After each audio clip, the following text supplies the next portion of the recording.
Jane and I are going to spend the next 3 videos talking about the collaborative decision-making process. This is the first of those 3 videos. Here in this one, we're going to focus on sort of the origins and the foundational principles behind the collaborative decision-making work and process that we use in our not-for-profit Quaker-based retirement communities. So let's take a few minutes then, right from the start, to go way back to the beginning and understand that early Quakers felt that the truth in any particular issue could come from any individual, any person. They created then a decision-making process based on that fundamental belief system.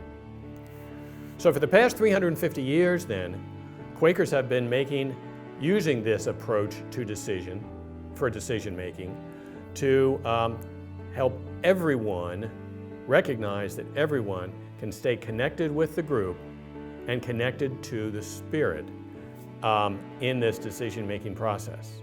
So it's a slightly different process than we use in our secular communities, but one that's important to understand because some of the, if not all of the practices we use in our community are based on that. In the Quaker process, all are given the opportunity to speak, recognizing that the truth, quote, the truth on a particular issue can come from any voice in the room. So we're given the opportunity and all encouraged to speak to any particular issue. When Friends or Quakers reach agreement on something, that agreement is called sense of the meeting or unity. Both those terms, and you'll hear them to some extent interchangeably. We tend not to use those terms in our secular decision making. Rather, we use the term consensus, trying to reach consensus. Because the Quakers are continually trying to, we as Quakers are continually trying to understand where God is leading us. We talk about we are led to a decision. How are we led? We're led by the Spirit. And that's sort of some of the characteristics of that fundamental Quaker decision-making process that's been used for so many years, and it continues in Quaker meetings to be used today. So in our Quaker-based organizations, as you said, they are secular organizations, but the fundamental principles of this collaborative decision-making process remains. It's the idea that the truth or some aspect of the truth, some information might come from anywhere. So these well-prescribed principles of the decision-making process still apply. There are many organizations outside of senior living, Quaker values-based organizations, outside of any Quaker-based organization that use use collaborative decision-making. It's good business practice. Yes, in fact, more and more organizations, boardrooms, are using a collaborative decision-making. But that collaborative decision-making process, wherever it is being used, has its foundation in the Quaker decision-making process. Right. So let's just talk a minute, for some folks might be pretty familiar with Robert's Rules and how the Quaker decision-making differs from Robert's Rules. It's different in several ways.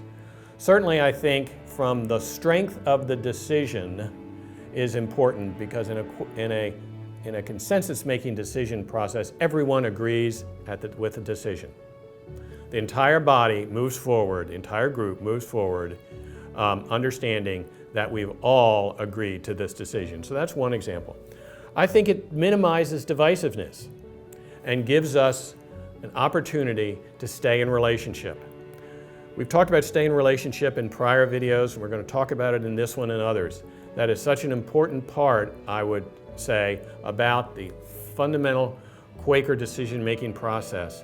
It is a calling that we have from the Spirit to stay in relationship with each other and to stay in relationship with the Spirit. And even today, in our secular approach, and we have an opportunity to stay in relationship.